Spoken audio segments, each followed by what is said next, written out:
Good morning to all of you.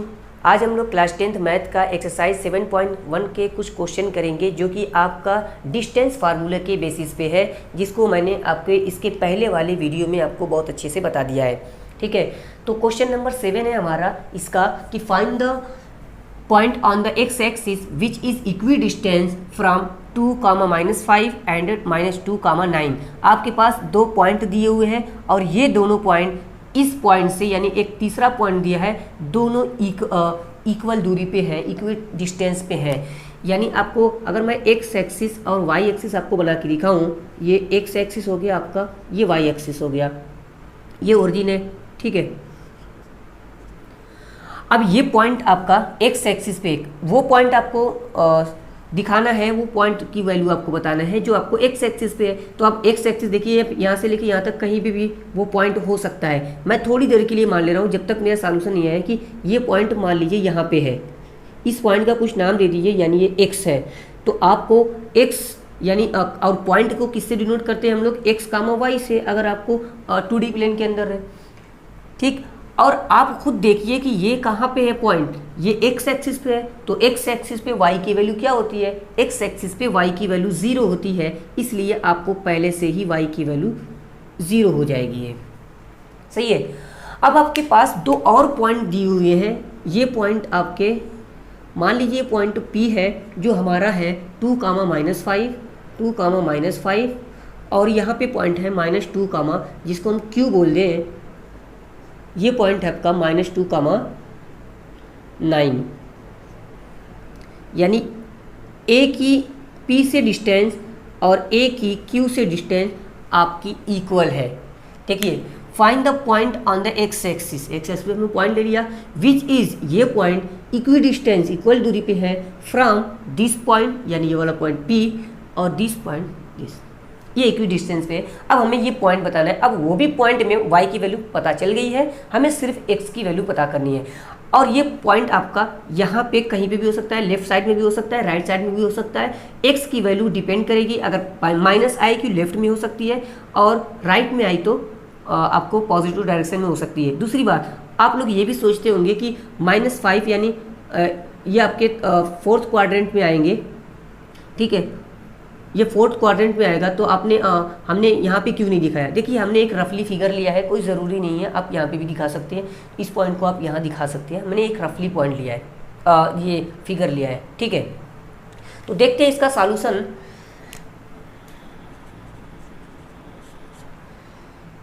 क्योंकि देखिए A और P की डिस्टेंस, AQ की डिस्टेंस दोनों क्या है, इक्वल है। तो AP इज इक्वल टू क्या हो जाएगा, AQ। और मैं इसको अगर x1 और इसको y1, इसको x2, इसको y2 मानता हूँ, तो हमारा जो डिस्टेंस बिटवीन 2 पॉइंट है वो क्या होता है, x2 - x1 का whole square plus y2 - y1 का होल स्क्वायर अंडर रूट के अंदर। सही है। तो इस AP की डिस्टेंस मैं अगर निकालना चाहूँ तो x2 हमने किसको माना है, 2 को, तो यहाँ पे मैं लिख सकता हूँ 2 - x1 आपका x है, 2 - x का होल स्क्वायर प्लस y2 की वैल्यू -5 है, -5 और -0 का whole square is equal to इस, अब AQ की वैल्यू चाहिए, यहाँ पे भी इसको x2 और y2 मान लीजिए। ठीक है, हालांकि ये x3 हो जाएगा, तो कोई बात नहीं, इसको x3 मान लीजिए, x3 और y3 मान ले रहे हैं। तो x3 - x1 का होल स्क्वायर, तो x3 हमारा -2 - x का होल स्क्वायर प्लस y3 यानी 9 - 0 का whole square. Squaring both side कर दीजिए ताकि आपको रूट खत्म हो जाए, बोथ साइड स्क्वायरिंग खत्म हो जाएगा ये। तो 2 - x का होल स्क्वायर प्लस, देखिए यहाँ पे -5 का whole square is equal to, यहाँ से क्या कीजिए, देखिए ये स्क्वायर खत्म हो जाएगा और अंदर ही अंदर मैं क्या कर ले रहा हूँ, माइनस को कॉमन ले रहा हूँ, ताकि ये 2 + x का होल स्क्वायर बन गया। ये अपनी जगह पे है, सिर्फ अंदर ही अंदर मैंने क्या किया, माइनस को कॉमन ले लिया ताकि आपको फार्मूले को फैलाने में प्रॉब्लम ना हो। प्लस 9 का होल स्क्वायर। ये देखिए आपको फार्मूले के हिसाब से a माइनस बी का होल स्क्वायर का फार्मूला लगाइए तो 4 प्लस एक्स का square minus 2 multiply by 2 into x, A square plus B square minus 2ab plus 25 is equal to, देखिए ये आपका प्लस हो जाएगा क्योंकि ये माइनस है, ये इवन नंबर है तो 2 बार आप माइनस करोगे तो माइनस माइनस प्लस हो जाएगा। अब ये a प्लस बी का होल स्क्वायर से तोड़िए तो 4 plus x square plus 2 multiply by 2 into x, A square plus B square plus 2ab, सही है, प्लस ये 81। यहाँ से देखिए 4 से 4 कैंसिल, एक्स स्क्वायर से एक्स स्क्वायर कैंसिल आपका हो गया। और आपको ये देखिए सॉल्व कीजिए अगर तो ये माइनस 4x और इस साइड आपको ये प्लस 25 इज इक्वल टू यहाँ पे 4x प्लस 81। तो इस तरीके से अगर मैं ये इस पूरे पोर्शन को राइट साइड लेता हूँ तो ये हो जाएगा आपका, और ये लेफ्ट साइड लेके आता हूँ तो 25 minus 81 is equal to 4x plus 4x। तो 81 में से आपको 25 को माइनस करना है तो 11 में से 5 आपका 6 हो जाएगा और आपका यहाँ से 7 में से 2 यानी 5 हो गया, यानी 56 is equal to minus 56 is equal to 8x और यहाँ से आपको minus 56 upon 8 is equal to x। तो इसकी वैल्यू क्या आ जाएगी, इम्प्लाइज दैट 7 आपको x इज इक्वल टू -7। ठीक, अब वो पॉइंट क्या होगा, अगर मैं यहाँ पे पॉइंट की बात करूँ तो पॉइंट जो आपका x, 0 था, या हम ये कह सकते हैं कामा y, ये हमारा क्या हो जाएगा -7, 0, ये आपका आंसर मिलेगा। तो ये पॉइंट माइनस में आया x की वैल्यू, इसका मतलब ये पॉइंट आपको राइट में ना होके आपका लेफ्ट में था। ठीक है, एक और क्वेश्चन देखते हैं। क्वेश्चन नंबर 9 है हमारा कि if 0, 1 is equi distance from p यानी p वाला point 5, -3 and r x, 6 find the value of x, also find the distance QR and PR। देखिए ये क्वेश्चन आपका जो क्वेश्चन नंबर आपका 7 था उस टाइप का ही है ये।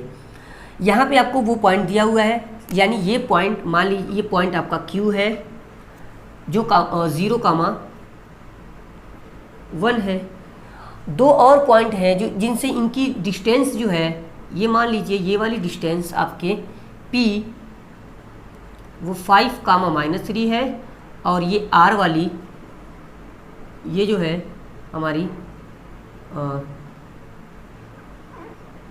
x, 6 है, ये वाली डिस्टेंस, यानी ये डिस्टेंस और ये डिस्टेंस इक्वल है। तो हमें बताना है कि x की वैल्यू क्या होगी, यानी QR और PQ और QR दोनों की डिस्टेंस इक्वल है। तो फिर से वही बात, सॉल्यूशन में अगर हम करेंगे इसका तो आप क्या कर सकते हैं कि PQ is equal to QR। क्यों? क्योंकि भाई आप देख लीजिए PQ is equal to QR, यहाँ पे क्वेश्चन में ही खुद कहा है कि इक्वल डिस्टेंस पे है, तो हम यहाँ से PQ की वैल्यू और QR की वैल्यू निकाल लेंगे। सेम एज x1 इसको मान लीजिए, इसको y1 मान लीजिए, इसको x2 मान लीजिए और इसको y2 मान लीजिए, इस तरीके से इसको x3 मान लीजिएगा। तो हम यहाँ पे सॉल्व करते हैं x2 माइनस x1 का होल स्क्वायर। तो x2 कितना है हमारा, देखिए 5 माइनस 0 का होल स्क्वायर प्लस -3 माइनस 1 का होल स्क्वायर, ये आपका PQ हो गया। QR की वैल्यू आपका सेम एज, देखिए इसको x2 मान लीजिए तो x माइनस 0 का होल स्क्वायर प्लस 6 माइनस 1 का whole square, squaring both side. क्यों कर रहे हैं स्क्वायरिंग बोथ साइड, क्योंकि हमें रूट को आपका हटा देना है ताकि इजी वे में सॉल्व हो जाए। ये आपका 5 का होल स्क्वायर प्लस -3 -4 -1, तो आपका -4 हो जाएगा, इसका whole square is equal to x का स्क्वायर प्लस 5 का स्क्वायर। तो 5 का स्क्वायर कैंसिल हो गया, और यहाँ पे आपका 16, देखिए -4 का होल स्क्वायर करेंगे तो आपका 16 हो जाएगा। X square is equal to 16, तो x इज इक्वल टू क्या होगा, +-4। सही है, क्योंकि पॉइंट है तो प्लस माइनस लेना पड़ेगा। ये x क्या है, x हमारा पॉइंट की वैल्यू है, तो पॉइंट आपका नेगेटिव डायरेक्शन में भी हो सकता है, पॉजिटिव में भी हो सकता है, इसलिए हम यहाँ पे दोनों चीज़ें दिखाएंगे। प्लस में भी हो सकती है, माइनस में भी हो सकती है। देखिए x की वैल्यू आप +4 रखिए तब भी 16, -4 रखिए तब भी 16। ये x क्वाड्रेटिक इक्वेशन हो गया, यानी x का अगर जितनी पावर होती है उतने सॉल्यूशन होते हैं। तो x के कितने आंसर, 2 आंसर। कौन कौन, एक +4 एक -4। सही है। तो अगर मैं पॉइंट की बात करूं तो वो पॉइंट, ये वाला पॉइंट, इस पॉइंट की वैल्यू क्या होगी, यानी r पॉइंट लिख सकते हैं, पॉइंट r वो क्या हो सकता है, या तो x की वैल्यू कितनी रखें पहली बार में, या तो 4,6 होगा, r -4,6 होगा। सही है। तो हमें x की वैल्यू चाहिए थी, तो x की वैल्यू +-4 होगी, और वो पॉइंट क्या होगा, 4,6 -4,6। अब आपको क्या फाइंड करना है, also find the distance QR and PR। तो आपको QR और PR की डिस्टेंस बतानी है, QR और PR की। तो आप यहाँ पे 2 केसेस लेंगे, व्हेन पॉइंट R यानी 4,6 हो, तब आप PQ की वैल्यू निकालेंगे फार्मूले से, तब आप QR की वैल्यू निकालेंगे। सही है, ये आपका आंसर होगा, जो भी आप निकल के आएगा। उसके बाद एक और केस आएगा, when point R is equal to -4,6, तब आप PQ की वैल्यू निकालेंगे और उसके बाद QR की वैल्यू निकालेंगे। जो भी आपका आएगा वो आपका आंसर होगा। तो आप निकाल लीजिएगा, ये बहुत इजी है, मैं आपको एज ए होम असाइनमेंट की तरह आपको दे रहा हूँ, ताकि आप इसको अच्छे से सॉल्व कर ले। अगर नहीं भी सॉल्व होगा तो आप हमें ज़रूर बताइएगा। ओके, आई थिंक जो भी हमने आप आज के 2 क्वेश्चन किए हैं, उन दोनों क्वेश्चन को आपको समझने में काफ़ी सहूलियत हुई होगी और अच्छे तरीके से आपने समझ लिया होगा। Okay, thank you.